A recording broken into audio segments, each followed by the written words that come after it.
Imagine waking up tomorrow and realizing your money has been working without you. Not because you're rich, not because you're lucky, but because you accidentally stepped into a system most people use every day without really understanding it.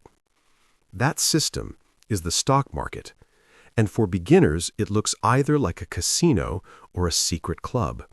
Both ideas are wrong. Here's the uncomfortable truth.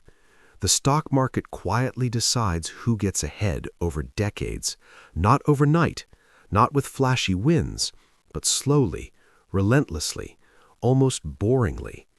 And right now, more people are touching it than ever before, through apps, retirement plans, mutual funds, often without knowing what they actually own. So let's strip it down. No jargon, no hype. Just how it really works. At its core, the stock market is not a place, it's a deal. A company needs money to grow, build factories, hire people, expand. Instead of borrowing everything from banks, it sells tiny pieces of itself to the public. Those pieces are called shares. When you buy a share, you're not betting on a line going up, you're buying ownership, a slice of a real business. That's it. That's the foundation. Now, here's where things get interesting. Once those shares exist, people trade them with each other, not with the company, with other investors. The price moves based on one thing: agreement, what someone is willing to pay and what someone else is willing to accept. No magic, no hidden button. If more people want the stock than want to sell it, price goes up. If fear takes over, price goes down. That's the visible part, the part everyone watches. But underneath that price is performance. Companies make money, or they don't. They grow revenue, or they stagnate. They adapt, or they get replaced. Over time, sometimes painfully long periods, the stock price bends toward reality. That's the first lesson most beginners miss. Short term, the market is emotional. Long term, it's mathematical. Now let's talk about why people actually make money here. There are only two ways. One, the stock price rises and you sell it for more than you paid. Two, the company shares its profits with you, called a dividend. That's it. No third option. And yet the hype machine would have you believe there are infinite tricks, secret indicators, perfect entries. Irony is, the simpler approach usually wins. Here's the uncomfortable math. Historically, broad stock markets have returned around 8 to 10% per year over long periods. Not every year, not smoothly, sometimes violently, but over decades.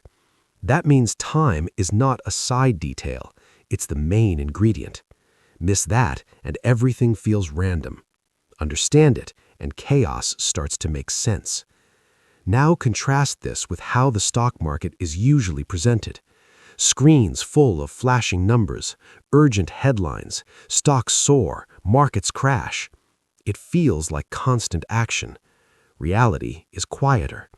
Most wealth in the market is built during dull periods when nothing exciting seems to be happening, and lost during emotional moments when everyone is paying attention.